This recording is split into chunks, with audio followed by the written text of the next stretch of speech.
For decades, Willie Nelson has been the soul of American country music, a voice shaped by pain, freedom, and the long roads between. His song On the Road Again wasn't just about travel. It was about survival, a restless heart refusing to surrender.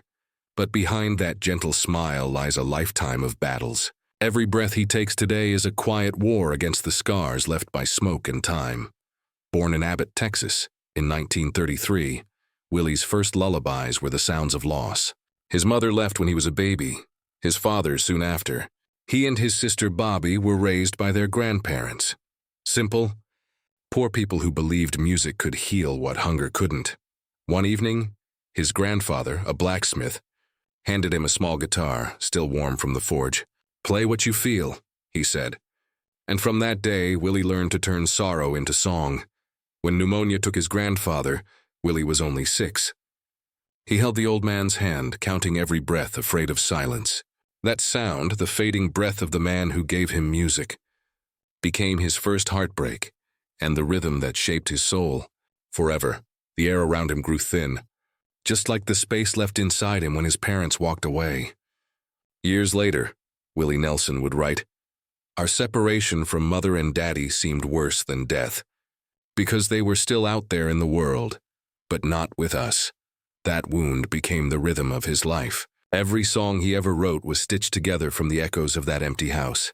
By 7, Willie was no longer a child. Under the blazing Texas sun, he picked cotton until his small hands cracked and bled.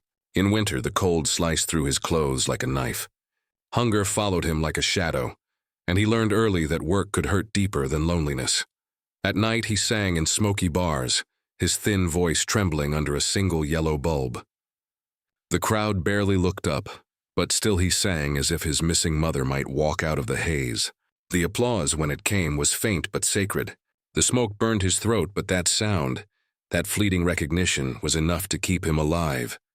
By 9, he was performing with the Bohemian Polka Band. The crowd was indifferent, but Willie sang like his life depended on it, because in truth it did. Later he said softly, "There was always that silence. I filled it with songs because no one else was talking to me." That silence never left him. It simply became music.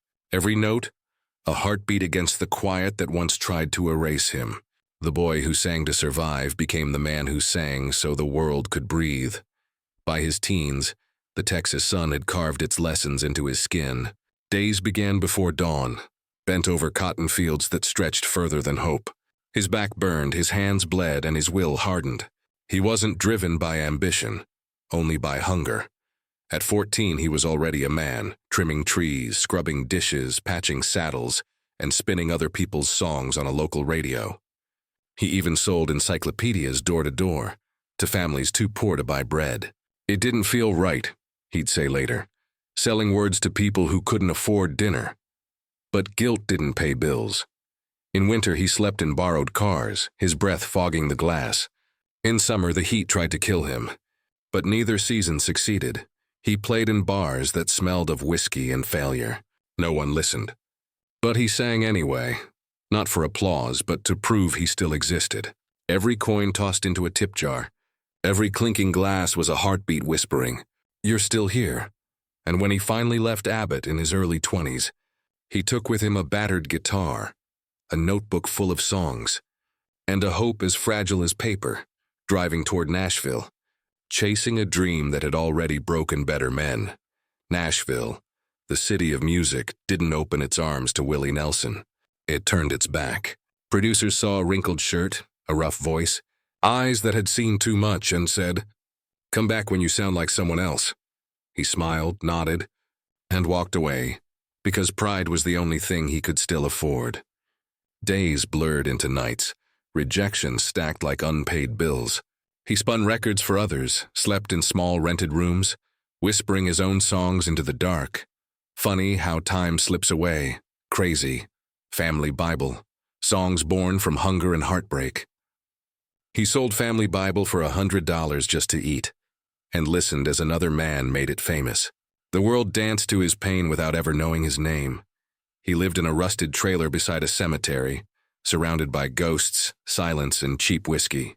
One night, Lost between exhaustion and despair, he walked into the road. Not to die, but to see if the world would notice he was still in it. It didn't. Only one truck driver stopped, handed him $10 and said, "For the road."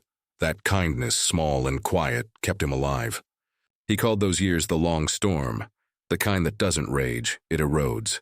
But through it, he learned that pain and mercy share the same road. His voice began to carry both. By the time the world finally listened, his songs were no longer just melodies. They were prayers whispered through scars. In Austin, Texas, he found the home Nashville never gave him. Among hippies and cowboys, truth mattered more than polish. Shotgun Willie was called reckless and raw, but the people heard something sacred: honesty. The outlaw's sound was born, and its heartbeat was Willie Nelson. Fame came fast. Rest never did. He played more than 200 shows a year, slept on buses, wrote songs under flickering lights. The stage was his altar, the applause both blessing and burden. Then came Red-Headed Stranger. The industry said it was too quiet. He said, "If I can hear myself breathe, it's alive." Critics mocked it. 6 months later, it went platinum. But even success carried its own storm. Endless touring, sleepless nights, debts that grew as fast as the checks. The applause that once saved him began to suffocate.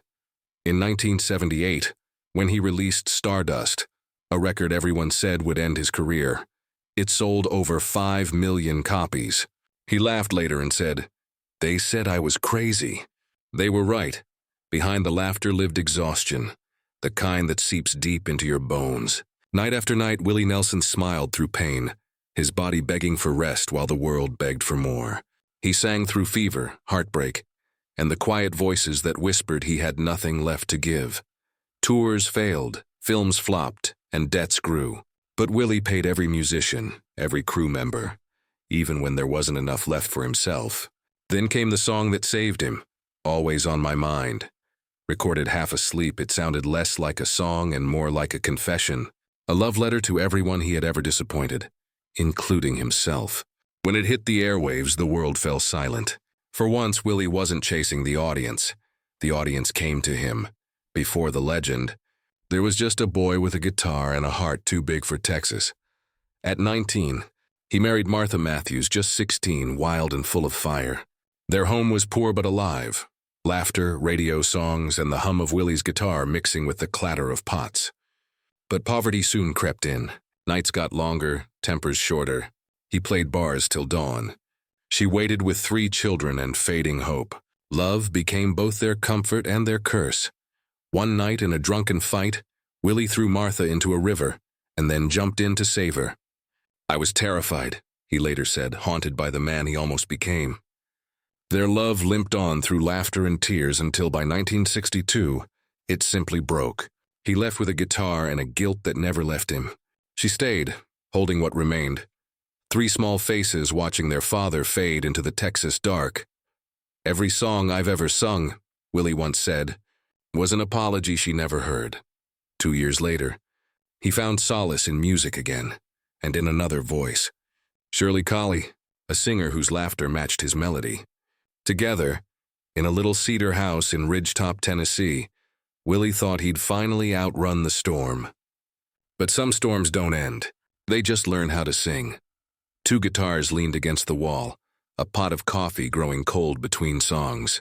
For a while, music was their language, their laughter louder than the world's noise. Willie and Shirley toured together, sang together, and believed that love could survive the road. But the road is a quiet thief. Fame crept closer, and with it came the miles, the sleepless nights, and the empty hotel rooms, where applause faded faster than his echoing guitar. Willie was gone more often than he was home. Shirley waited by the window, the radio playing one of his songs, the rain filling the silence he left behind. Their love didn't shatter all at once. It unraveled slowly, thread by thread, until warmth turned to distance. Then, one afternoon in 1970, the truth arrived in a white envelope. A hospital bill for the birth of Paula Carleen Nelson, Mother Connie Nelson. Shirley didn't need to ask. She already knew. When Willie came home, she simply said, "I opened your mail." He looked at her, then the paper, and in the longest silence of his life confessed, "It's true. Connie's my girlfriend. Paula is our daughter." There were no screams, no tears, just the heavy stillness of something breaking. That night, Shirley packed her bags. Willie didn't stop her. Guilt had made his tongue too heavy. She left quietly, the same way love does when it's tired. 8 years of marriage ended on a road lined with dust and silence. Soon after, his ridgetop ranch burned to the ground, as if the world had decided to erase every trace of that chapter. Broke, guilt-ridden, and 40, Willie sat among ashes, wondering if he still deserved to sing about love. But music refused to let him go. He played not to forget, but to survive. Love doesn't always end with a storm, he would later write. Sometimes it ends with silence, and that silence can last a lifetime. Only months later, he found himself before the same woman whose name had ended his marriage, Connie Koepke. Gentle, quiet, with eyes that felt like home. She had met Willie years earlier, when he was just a man with a tired soul and too many songs. "I didn't plan for love," she said. "Sometimes it just happens." By 1969, she'd given birth to Paula, and by 1971, the truth had already cost them both. But from the ashes of shame, they built something fragile. Not perfect, but real. And though the world called it scandal, Willie called it life. 'Cause some loves don't arrive to save you. They arrive to teach you what survival really means. Not out of passion, but survival. "I was broken," Willie would later write in his memoir. "It's a long story. My life. Connie found me when I didn't even want to find myself." In 1971, the same year his marriage to Shirley officially ended, Willie and Connie quietly exchanged vows. There were no cameras, no ceremony, just a man with too many songs and a woman who refused to judge him for the ones he hadn't sung yet. They moved to Austin, Texas, a city still half dirt road, half dream, and began to build something that looked less like fame and more like forgiveness. Connie believed in him before Nashville ever did. She watched him play small clubs where applause came from more beer glasses than people. She managed bills, raised Paula, and built a family on faith that one day the songs that had caused so much pain might finally heal. In 1973, their second daughter, behind Willie Nelson's gentle smile, a quiet war has always raged, a battle for every breath he takes. Long before the fame, the braids, or the endless tours, that war had already begun. In his memoir, It's a Long Story, 2015, he confessed that as a 6-year-old boy in Abbott, Texas, he used to trade eggs from his family's chicken coop for packs of Camel cigarettes, a child's mistake that became a lifelong shadow. What began as imitation turned into inheritance. Smoke became the family curse. One by one, cigarettes claimed his parents and step-parents. "Half the people in my family were killed by cigarettes," he wrote. It wasn't just addiction, it was legacy. Through decades of touring, he laughed through wheezing lungs and sang through pain until time finally caught up. His 80s, emphysema and a collapsed lung nearly silenced him. A stem cell operation in 2015 gave him hope, a fragile breath between life and farewell. He quit tobacco, though the ghosts of smoke stayed. "I don't hurt anywhere," he told the press in 2019, calm but weary. Yet behind that calm, the fatigue was clear. The slower steps, the longer pauses. Under medical advice, he turned to medical marijuana, later to edibles, seeking peace where tobacco had left scars. He canceled shows, took breaks, but never surrendered. Each time the world thought he was finished, he came back. Not because his lungs allowed it, but because his soul refused silence. His son Lucas once said, "That's what makes him inspiring, his resilience." Cigarettes stole his family, nearly his voice, but never his will. Every note became a prayer, every performance an act of defiance. At 92, Willie Nelson breathes not just to live, but to prove that life, even when fragile, is still worth every beyond the gates of Luck Ranch. Willie's quiet empire stretches across the Lone Star State. He owns the historic Pedernales Country Club and Golf Course, which includes the legendary Pedernales recording studio, where icons like Merle Haggard and Dolly Parton once recorded. Together, the studio and course are valued at over $6 million and continue to host private sessions and local gatherings. Willie also keeps a few other hideaways, a tranquil retreat in Maui, Hawaii, where he escapes during the colder months, and a modest home in Austin that serves as headquarters for his cannabis and wellness ventures.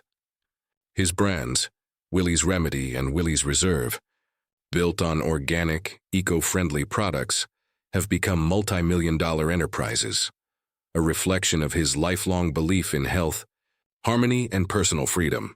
As of 2025, financial analysts estimate Willie Nelson's net worth between $25 and $30 million, an extraordinary recovery for a man who once lost everything to the IRS in the early 1990s.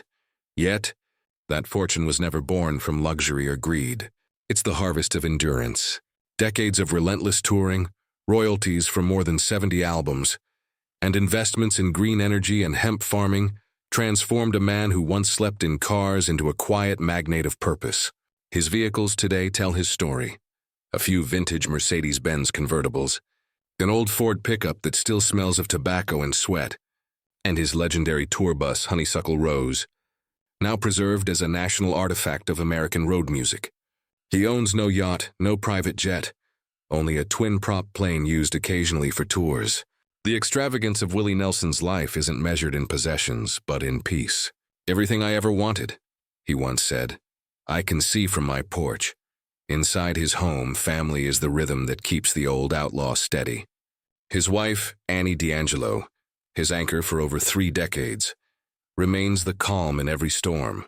His sons, Lucas and Micah, carry the melody forward. Lucas tours the world with his band Promise of the Real, while Micah channels his father's quiet melancholy through art and music.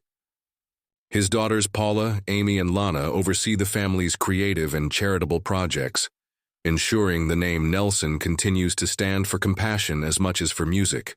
Through the Luck Family Foundation, they've donated millions to veterans, farmers, and disaster relief causes. Willie still co-chairs Farm Aid, the movement he co-founded in 1985, and in 2025, Farm Aid 40 filled the air in Minneapolis, marking 4 decades of songs and solidarity, and over $70 million raised for American farmers. He remains America's last troubadour and the final highwayman. Johnny Cash, Waylon Jennings, and Chris Christopherson. They weren't just bandmates, they were brothers, bound by dust, whiskey, and song. One by one, they slipped into silence. Waylon in 2002, Johnny in 2003, Chris in 2024. And now, only Willie stands, the last keeper of their chorus. When Chris passed, Willie said softly, "He left a lot of fantastic songs for the rest of us to sing. I hated to lose him." Since then, each time he steps onto a stage, he carries more than his own words. He carries theirs, too. The laughter, the loneliness, and the ghosts of those nights they once ruled together live on through his trembling hands and timeless voice. Top of form, bottom of format 92. When his trembling hands lift trigger, his beloved guitar of over 50 years, the crowd knows. This is not just a performance. It's communion. A conversation between the living and the gone.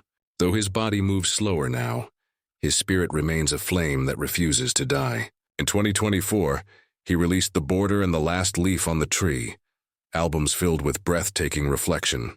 But 2025 proved he wasn't done yet. He hit the road once again, headlining the Outlaw Music Festival tour with Bob Dylan, covering 35 cities between May and September. Each night, fans waited for his final words, wondering if this might be the end. But when the last notes faded in St. Louis, Willie just smiled and said, "I'll see you down the road. No promises, no goodbyes. Just a quiet truth from a man who's spent a lifetime outrunning endings." He even revived his beloved 4th of July picnic in Austin, where thousands gathered under the Texas sky, raising their beers and hearts to the man who once lost everything and gave it all back through song. These days, Willie starts each morning walking through the fields of Luck Ranch, his 700-acre sanctuary worth millions but priceless in meaning. He grows his own vegetables, practices yoga, and eats light organic meals. The lungs that once struggled for breath now move slower but stronger. He credits stem cell therapy, laughter, and not taking life too seriously. He no longer smokes. Instead, he finds peace in the quiet. A cup of coffee, a sunrise, the distant whinny of a horse he rescued years ago. To visitors, Luck Ranch looks like a scene from an old Western film. To Willie, it's living proof that a man can rebuild his world from ashes. When the sun drops low over the hills, he often sits on the porch beside Annie, Trigger resting in his lap, the golden light catching the silver in his braids. He doesn't sing for fame anymore. He sings for memory, gratitude, and the ghosts that still walk gently through his songs. The man who once slept in cars, lost his home to fire, and owed millions to the IRS now wakes surrounded by peace, family, and music. So tonight, if his voice has ever carried you through a lonely hour, leave a like, share a memory, or simply whisper thank you to the wind. Because Willie Nelson is not just a musician, he's a monument to endurance. Proof that even after the longest road, the song never truly ends. May your days be peaceful, your body strong, and your heart always open to life's simple joys, health, love, and quiet happiness.